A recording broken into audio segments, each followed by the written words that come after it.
Good morning and welcome back to the channel. What I'm going to do today, I'm going to sort the suspension out, or show you how I sorted the suspension out my Interceptor 650. And also I'm going to show you that with knowledge it doesn't cost a fortune. What I've got here, that's my bike. I've already stripped the springs out. I've had the forks out already on the because I'm actually doing two videos at the same time, so it's a bit of a crossover. I've already had the forks out of this, cleaned all the forks out, took all the guts out, flushed them out. It's got the correct oil, what I want put in it, back in. There's no point in me doing a video to show you something if it doesn't work.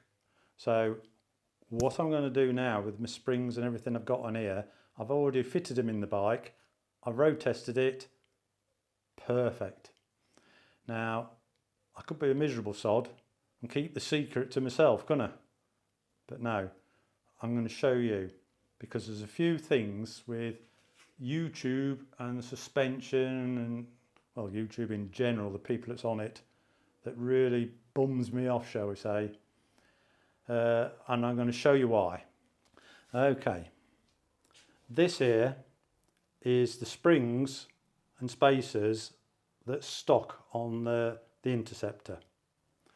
Now, what we got here is I had a Triumph 900 Scrambler, the water-cooled model, and I wasn't happy with the suspension at all on it.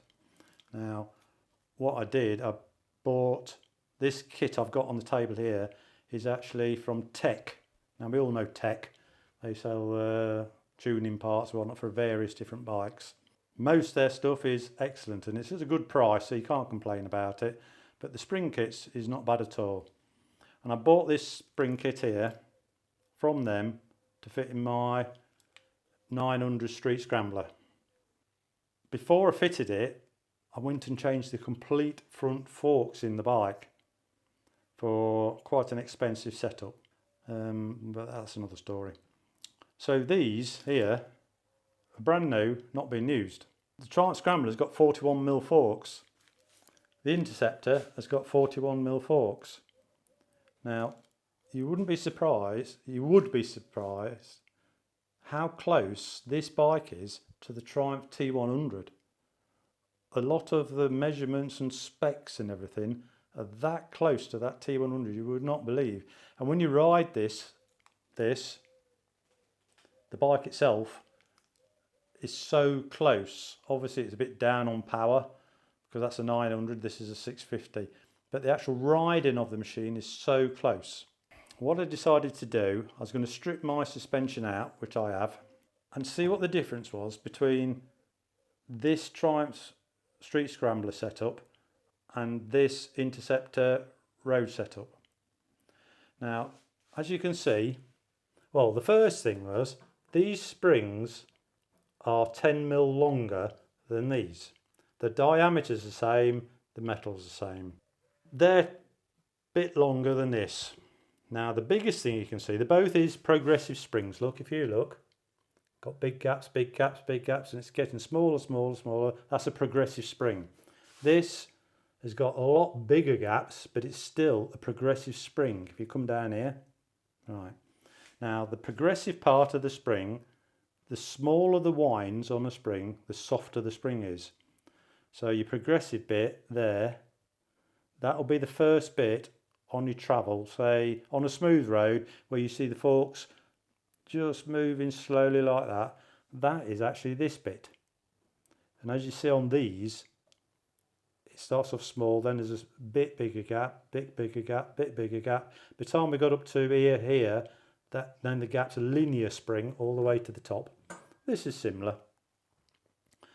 But one of the things on the Interceptor, the suspension's too soft. And it's all over the place really. Now the reason for that is the spring setup is a soft spring. Now, one of the biggest complaints, even from me on the Interceptor, is the forks bottom out. Now the reason the forks bottom out, It's because it's a soft spring, but also how they set the spring up. Look how close the gaps are.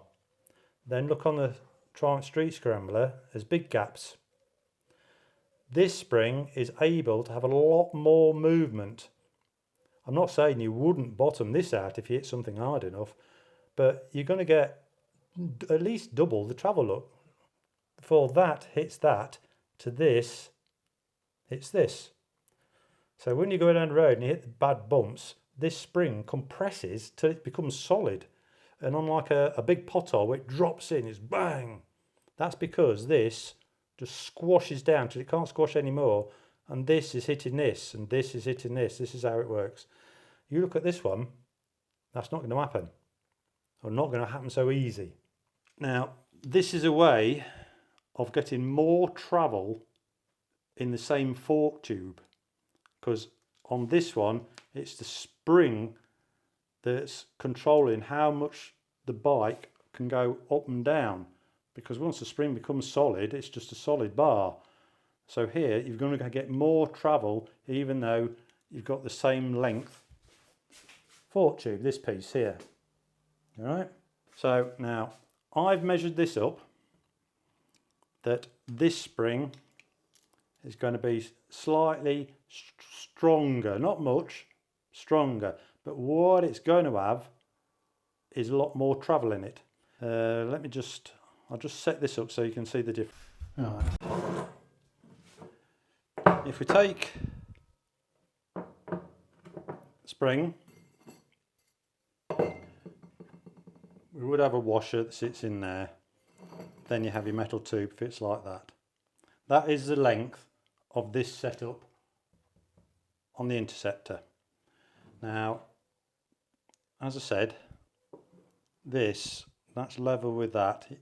It's only 10mm longer, but it's 10mm longer. This here has my washer. Now, I've cut my own tubes here. This kit did come with a set of tubes, but I actually used them in another bike on another job I did. So I've made my own, thick walled. This is how a lot of the aftermarket ones come with the plastic tube instead of the thin metal. Now, to get this right,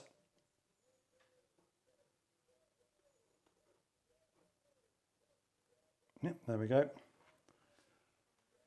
That, I've got my tube cut, so it's 10mm shorter than that steel one, which then takes up the difference in my spring. So when I put this in the bike, it's going to sit exactly the same height as what this one does.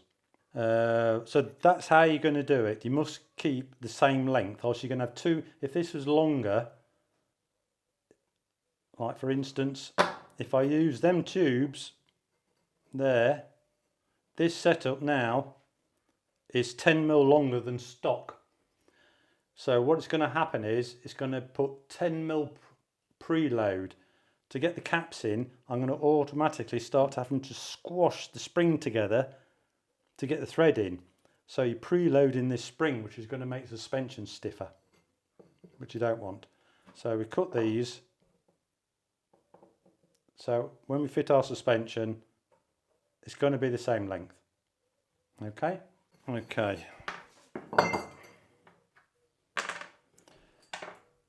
This is our Triumph Street Scrambler spring, so we can pop that in. I'm going to keep the progressive bit at the top. In actual fact, it doesn't matter. In actual fact, it doesn't really matter too much whether that's at the top or the bottom. It's sort of one of these things, if you read the forums, it's a big argument, but I put the progressive piece at the top. What I need next is my spacer washer.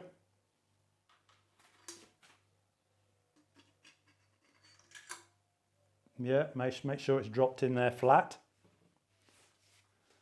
This is my spacer tube, what I made. So it's exactly the same height, length now of the stock suspension. Drop that in there. Okay. You've got your cap, and on the Interceptor there's a just a shim washer. All that's for is so it's not trying to press the spacer on here. There, the spacer's got a flat surface to sit on. Okay. Push that down.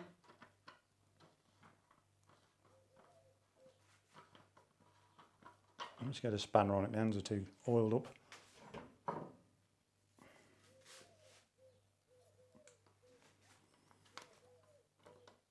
It'll be easy with a socket. Okay, we're going to put the cap in now. Make sure your washer's in.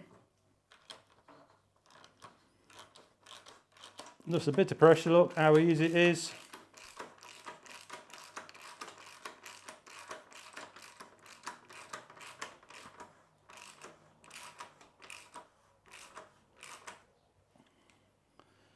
Right, do the same with the other side. Go around that side, see. There's our spring again. Just put on. Bear in mind, I've already had this all together, so I've got the forks have been out, they've been stripped, been cleaned, got the correct amount of oil, which is 430 millilitres that I put in, and I'm using 10 weight oil. That's what I've used, and it's worked out well. So put the spring in. There's a washer that sits on top of the spring. Make sure it's gone in and sat flat, which it hasn't.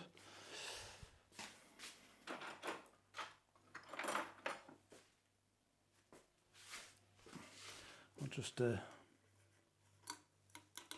we go, she's flat now. Our spacer.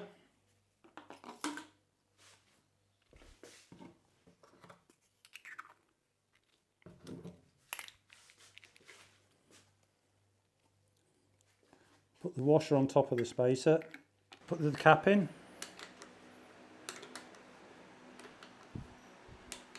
Screw it in. We're just going to nip it up.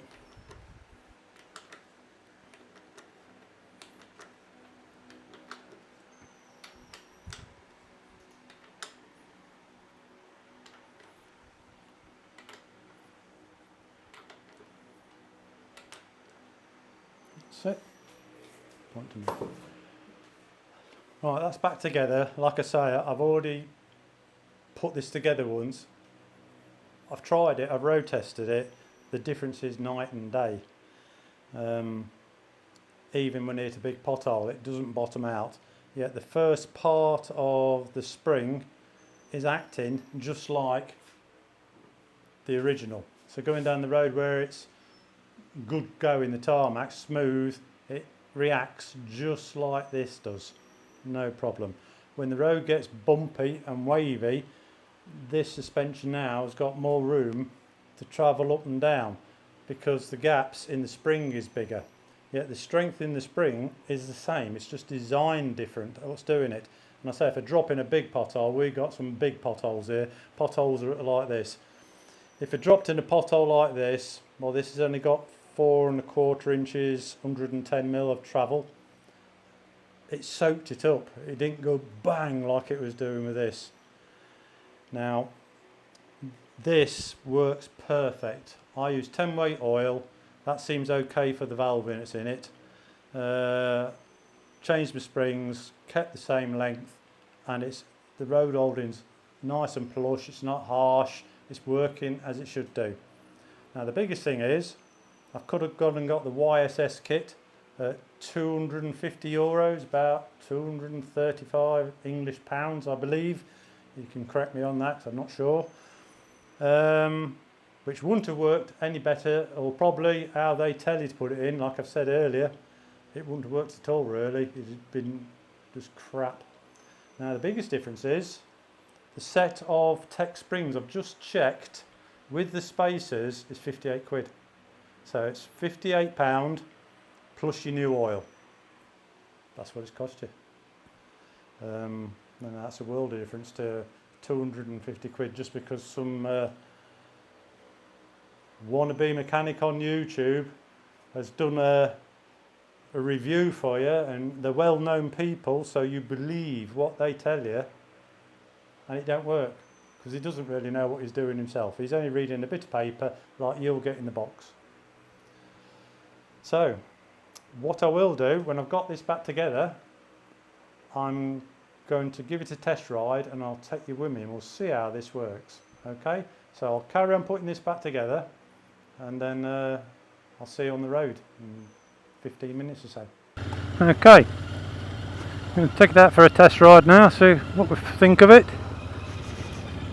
Right, obviously this road from my house to the main road is a bit rough, shall we say. But it gives a good show. I don't know whether you can see the forks moving from here, but they're feeling very plush.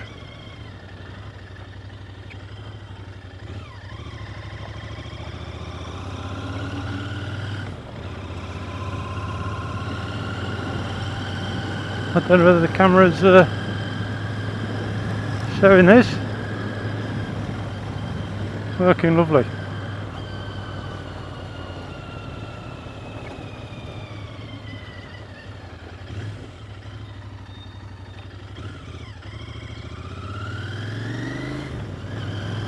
This is just typical Bulgarian roads.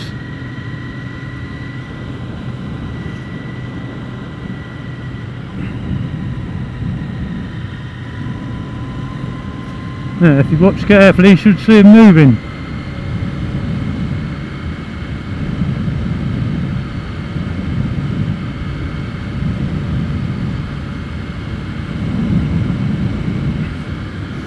Right, the feel of them, I feel pretty much the same on this road as with stock ones. Quite plush. I can definitely see the forks going up and down. If you look in the mirrors, they're clear, and this road's rough. Look at my clocks, they look like they're sitting still in the bars. If you look at the fork legs, they're really chattering up and down. Yeah.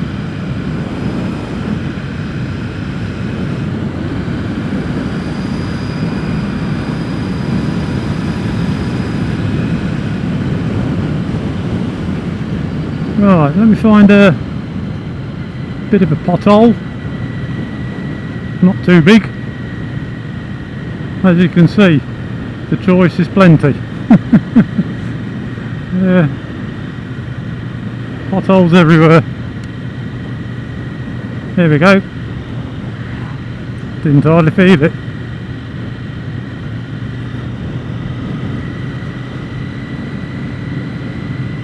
Right. I'll turn the camera off because not far from me there's a cobblestone road. We'll take it on the cobblestone road. Right, we're going to go from smooth tarmac now to horrendous.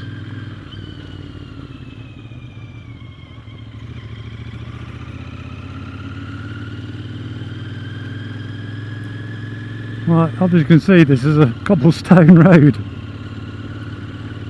Original springs didn't like this at all. Now, well, you can see the forks now. Big dip here. There you go, look, soaked it up lovely.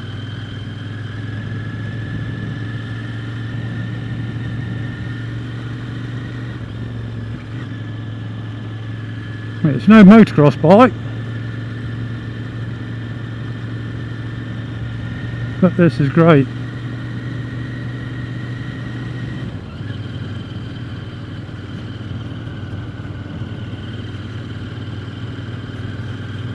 I don't know if you look at my clocks, the bike's not jumping about, it's the front wheel that's going up and down.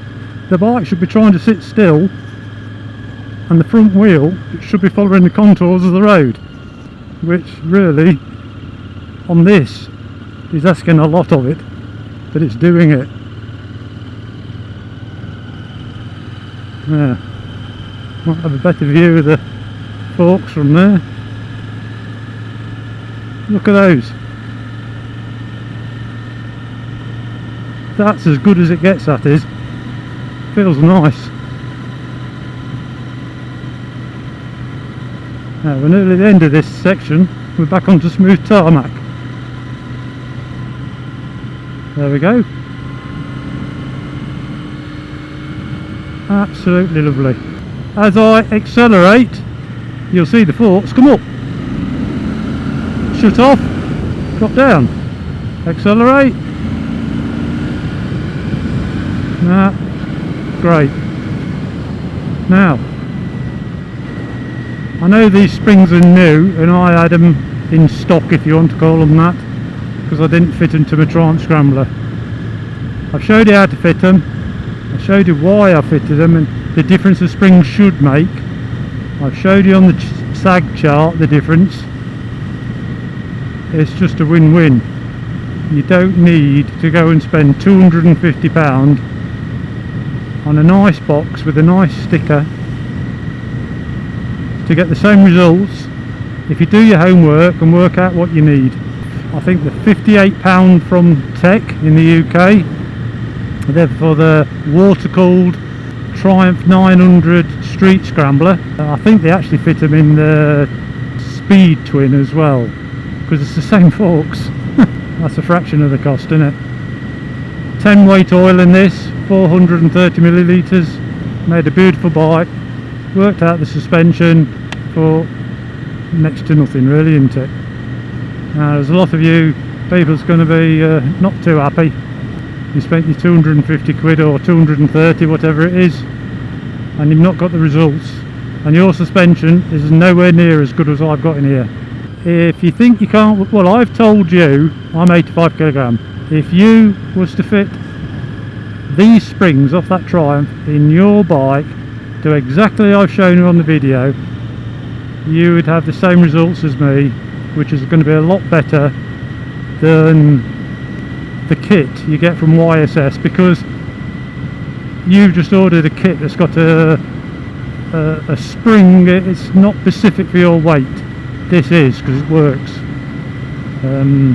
So all you people that's fitted YSS and you're finding it harsh because it's got the wrong spring in it, plus you've not set it up, you've not drilled the damper rods out, you've not done the PD valves because you didn't know.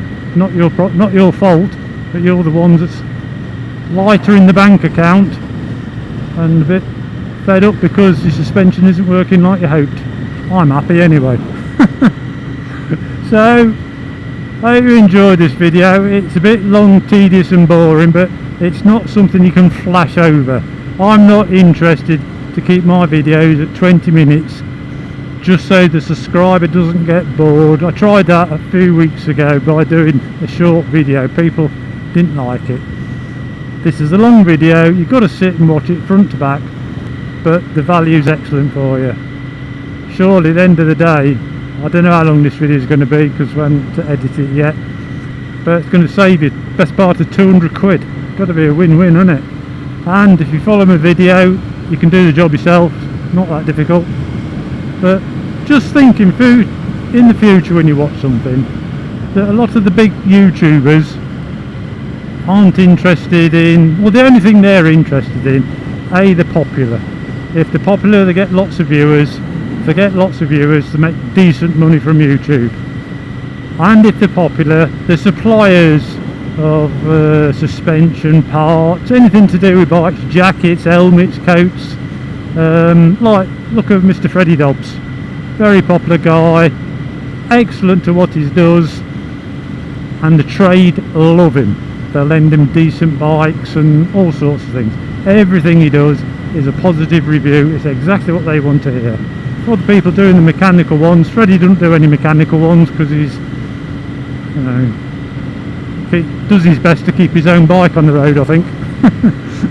But the people who's doing mechanical videos along with other stuff, just beware. Pick somebody that knows what they're doing. If it's suspension, try and find a suspension guy on YouTube, because there is plenty of proper suspension people. Look what they have to say. If they're going to fit a YSS kit, they'll show you what you got to do and how you got to fit it. And after you've watched them, you've got a choice, haven't you? You either think, oh, that's going to be too much of a job for me, or I'll have a go, or I'm mechanically inclined, I reckon I could do that. Don't just sit and watch some knobhead that's knows a few posh words and scoots around things and makes it sound like he knows what he's doing, because it's not his money. It's not his money he's spending for you, is it? Right, I hope you enjoyed this. A bit controversial sometimes, I know I can be, but I only tell the truth.